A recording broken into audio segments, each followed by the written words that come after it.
at the very beginning. I mean, that's kind of where Moses is. He's born in the palace, in a lot of ways, he's got a lot going on. He gets a little ahead of God, it seems like, and kind of screws it up. And then he's in the middle of nowhere. He's not really anybody. He's stuck, if there's ever a definition of being stuck. Yeah. And so when God comes to him, right, he's kind of given up on himself, it seems like. And God doesn't necessarily pat him on the head. God asks him a question. And I think it's a question that can get us all to be a little bit unstuck. And that is, what's in your hand? And he had a stick. And if God can take a stick in Moses' hand and overcome the most powerful nation in the world at the time, what's in our hands, as opposed to worrying about the things that we don't have or the things that we can't control. What is it that we, what's right in front of us, whether it's an experience, whether it's wisdom, whether it's a skill or a relationship. And I think if we focus on those things, it's easier then to move forward and let God provide the parts that we don't have. Thank you so much for checking out the show today. Look, I want you to stay connected with everything this guest has to offer. So make sure that you sign up for my weekly newsletter. I'm not here to spam you. I'm here to just send you all the behind the scenes videos, shorts, reels from this week's guest, plus some other bonuses on there. So make sure that you hit connect below this video in the description, or go to my website and sign up right there on the homepage, and I'll make sure that you stay in the loop. Thanks so much again. Have an awesome day. Keep changing the world. Troy, you're a husband, you're a father, you're the lead pastor of Potential Church, you're a speaker, author. Your first book is called Potential, the Uncontainable Power of God Within You. It's available now. So excited for you to be on the show. Thank you for your time, man. I appreciate it. Oh, it's an honor to be here. Very, very excited. And by the way, in the last 2 weeks, I've had 2 more grandbabies. So come on. Oh, that's awesome. Congratulations. That's huge. It's been busy. So cool. I like to kick the show off by going back a bit. Like, where did you grow up? What was childhood like for you? Yeah, I grew up in Arkansas. I was born in Michigan, and then we moved to Arkansas. That's where I grew up most of my life. I got 2 younger brothers, and we played a lot of sports growing up. Come on. Yeah, love it. Basketball. Especially basketball. Yes, I saw that. You coached for a long time, man. That's awesome. I mean, we all have our own journeys with Jesus. I gave my life to Jesus in 2004 after a night of crazy just partying. But for you, like, what was that moment where you just like fully surrendered to God? And was there something that prompted you to make that decision?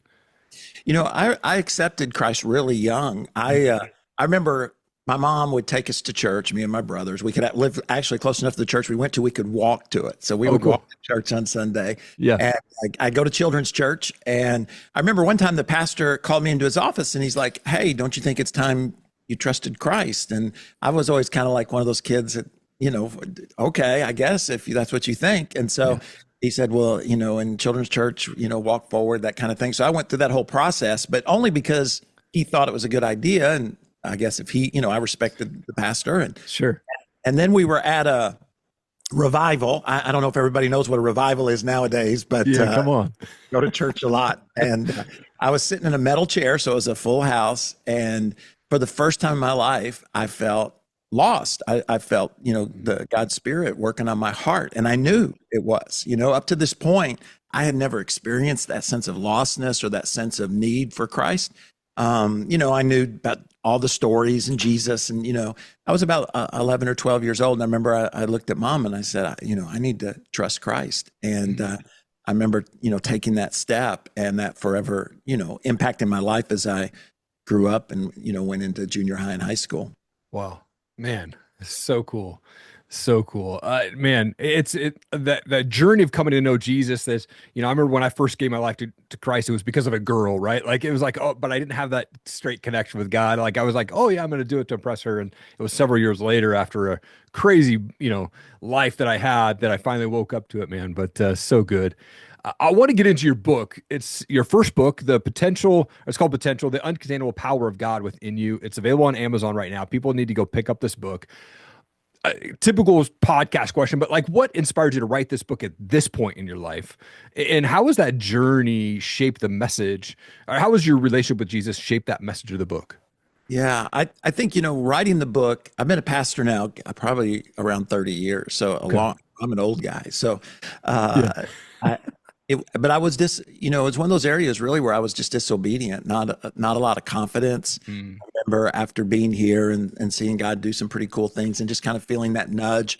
But, you can spiritualize anything. So it's kind of like, well, if God wants me, I don't to write this book, this will happen. Or Yeah. if, I don't want to write it just for this cause or that cause. And in reality, it was just my way of somehow trying to spiritualize my decision just not to do it because I was afraid. And so eventually, I just, with the help of the folks here, the team here, to say, you just need to do it. And so I sat down to start to write it. And then COVID hit, Of course. and then it's like, well, if we're all going to die, do I need to do this? And Right. eventually picked it back up. But, it's one of those areas, that we don't like to talk about, but it's one of those areas that I, know there was just a sense of fear. And that fear led to disobedient in that area, on a personal, God do with the information in the book. I believe in that. But in the same sense, I was just not doing what he had nudged my heart to do and finding a way to explain it away. Man, I'm actually in the middle of writing my first book as well. And I've learned a lot through the process. But were there moments while you're writing this book where God just helped you to kind of realize some potential maybe that you didn't even realize was happening? Yeah, I think, because for me, the book is about one of my favorite stories in scripture and the idea of potential. If you were to go back, my wife and I actually started the church in Arkansas before we came here to South Florida. And back in the daytime, for your young listeners, maybe they don't know what daytimers are, but it's before we had smartphones, Yeah.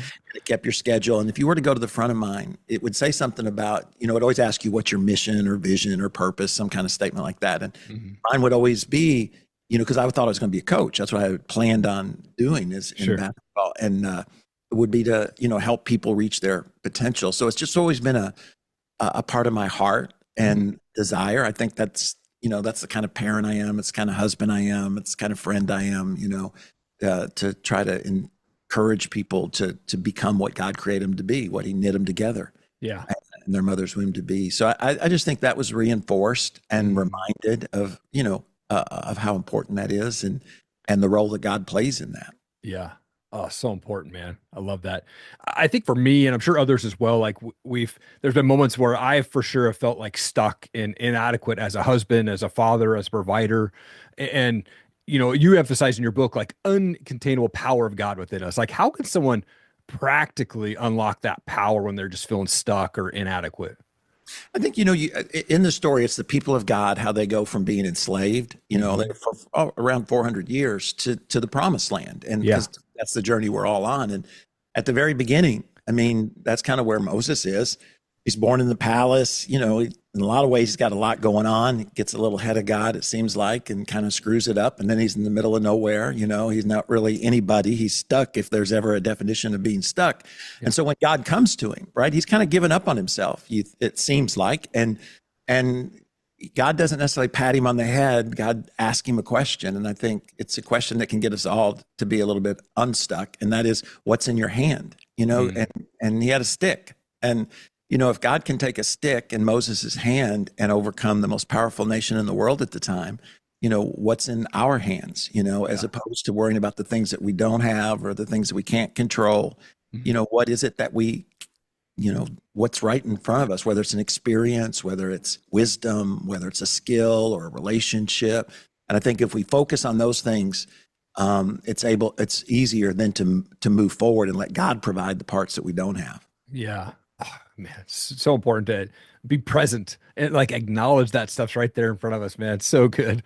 I believe that like if we want to grow in anything, we have to be vulnerable, right? If we want to make an impact on others, we've got to be vulnerable, open up to everyone about our stories. I didn't share my story till I was 39 years old, but what role does vulnerability play in realizing our God-given potential? And how do we model that, or how do you model that in your own leadership? Yeah, I mean, again, the hardest thing to do sometimes is look in the mirror and be honest about what we really see. Yeah. And without it beating us up, sometimes we get over, and realize, again, I just think it's reminding ourselves, I am who God created me to be. And the more I discover who he's created me to be, and I walk in that, the more success, however you want to define that, I'm going to experience, the more of being who Christ is called me to be, and fulfillment and a sense of peace is going to come in. And when you're struggling, right, that's always difficult. When as a pastor, it's easy to, and we tend to look at the surface things. Like, if the church is not doing what I think it ought to be doing, it's like, well, do I dress a certain way, or do I preach a different way? I look at somebody who seems from the outside to be succeeding.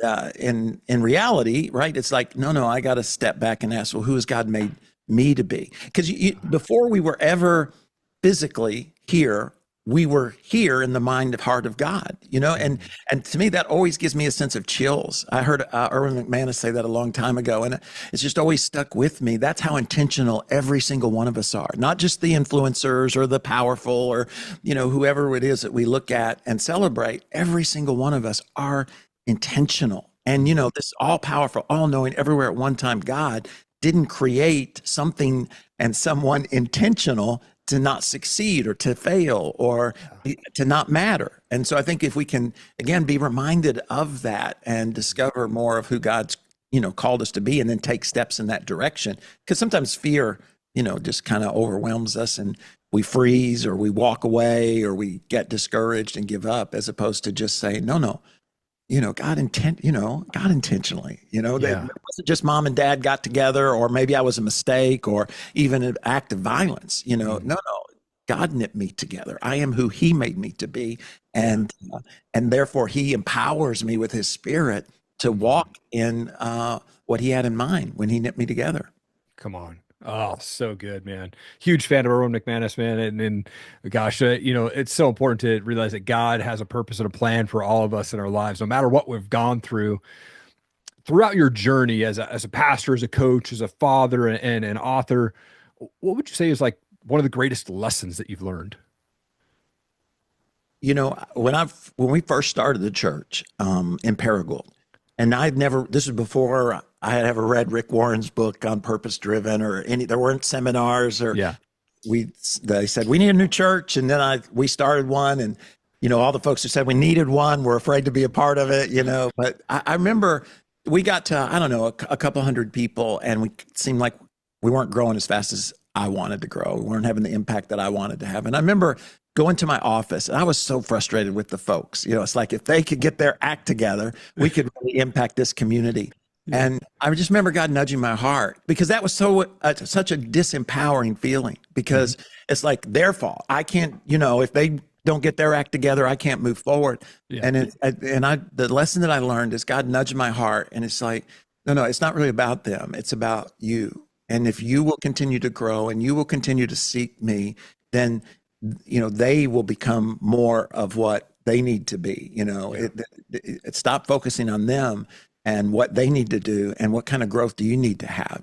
How do you need to walk with me and better communicate the vision, or disciple, or grow, whatever, preach, whatever it is. But that was so much more empowering, because that was about my personal growth. That was about my relationship with Christ, as opposed to, blaming what wasn't happening on somebody else. And, I still have to be reminded of that today. Sure. It's a lot easier to look and blame somebody else than it is to, own that myself. Yeah. Oh man, I definitely fall into that camp as well. It's like, well, that's their fault, man. Like, not mine. I understand that for sure. One of the things I love when I'm doing podcasts is I love talking with other podcasters, and you have an awesome podcast. Congratulations. I think you're just about to hit 100 episodes, right? Yeah, we having a big party on the 26th, and then we're going to drop our 100th episode. So it's been a journey. Come on, so good. I started podcasting in 2017. I've done a little over 500 episodes since I started this thing, and absolutely just love connect with other podcasters. What's the journey that you take your listeners through on your podcast? Yeah, we've really been, because it's been a journey for me on the front end, because I as a pastor, you create tons of content. But it's like, so how do you, what kind of impact do you want to have? What kind of journey, like you say, do you want to take people upon? And so we've just really focused on trying to help people reach their potential. I mean, I know that's the name of our church, it's the name of the book and all of that, but it really is my heart. Nothing thrills me more than to see people become what God's created them to be. And I'm a strong, of course, Jesus changed my life, but I grew up in a time where so many pastors that I knew were pray, preach, and everything will happen. And then you talk to them behind the scenes and you realize leadership and personal growth play a huge role in that. And they didn't talk about it back in the day a lot, but unless you were like in their office or, behind the scenes. And then I remember I went to a conference, me and my wife, we didn't have any money. We just started this church. So we drove and slept in our car, but it was called Preaching and Leading to Change Lives. We were living in northeast corner of Arkansas. Paragould is a little town. And we drove to Charlotte, North Carolina. Wow. And it was John Maxwell and Bill Hybels. And they were talking about that. And that conference, to tell you how long ago it was, they interrupted the conference to give us the O.J. Simpson verdicts. Oh, they did. That's awesome. But it changed my life in the sense that it made me understand, yes, that in order to make sure that the message gets to people and it impacts your community, that the leading is important and that it has to be intentional and that personal growth plays a big role in that, and reading and learning and growing. So my heart and podcasting is, if nothing else, just to get folks to think a little bit about, again, be empowered to become who God's created them to be, and not just wait, for it to fall from the sky or to zap us in some way. And then all of a sudden, have impact. So trying to encourage folks and partner with them to see that happen in their lives. That's so good. And I think the last episode I watched, it was with your son, I think, and you were kind of going through the list of questions and asking around leadership and personal growth and things like that. So cool to see a father-son duo there in the podcast and to be able to do that. Awesome. As I was looking through your website, I also noticed that you have like a devotional on the Bible app, 7 Days to Greatness, where you focus on greatness as God defines it. Like, how does that align with the concept of potential in your book, and what stops, what steps can someone take to really find that greatness in their life, man?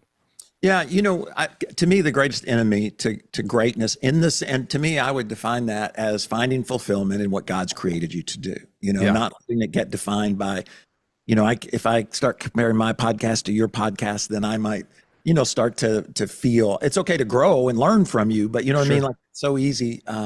And I think it's discouragement, it's so easy, especially in today's world. I mean, it's always been easy to get discouraged, but social media, can really be a hit to every area of our life when it comes to discouragement. Yeah. And so, one of the things you asked a while ago as we were writing the book, but as I was thinking back through the story of the people of God, they, for 400 years, they're enslaved. Ultimately, the plagues, they get through all of that. They're leaving.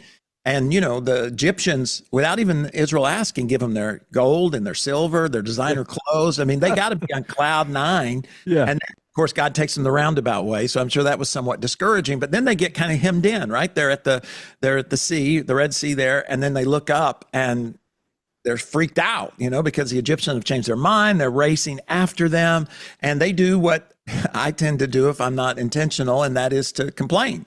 Like, we should have never came. Why'd we come, Moses? What were you doing? We knew you didn't know what you were doing. And then Moses goes to God, and he's kind of like, God, what's up, man? We did what you said. And it's so interesting how God responds, because God doesn't pat him on the head. Because when I go to God, that's what I want. I want God, to say, yeah, Troy, it really is tough. And, it's going to be okay, and what does God tell him? God says, hey, why are you coming to me? Tell the people to get going. Yeah. And to me, that's just such a great reminder, because I think what God was saying was, I've already made the promise. I told you what I was going to do. Just because Egypt has changed their mind doesn't mean I've changed mine. What I told you I would do, I'm going to do. I'm faithful to keep my promises. So all you got to do is just take another step. You just got to keep going.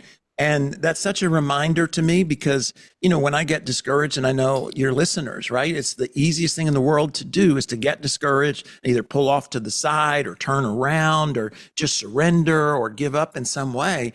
And God's advice, straight from the scripture is, why are you whining? I told you what I was going to do. I created you intentionally. I've given you these gifts and these talents. I put this desire and passion inside of your heart. You think I'm not going to keep my promise? Just because there's a Red Sea in front of you and a big army behind you? I know I'm going to use those things to glorify myself. All you got to do is take that step. And I just, again, encourage your listener, just take the step. You know, Yeah. you don't have to worry about getting all the way even across the Red Sea. Just take that next step. And the great thing about that is we can all do that. We might not be able to Yeah. figure out how to get across the Red Sea or how God's going to exactly do it. But here's the thing I can do. I can get up and I can pursue God tomorrow, you know, and everybody listening can do that as well. Yeah.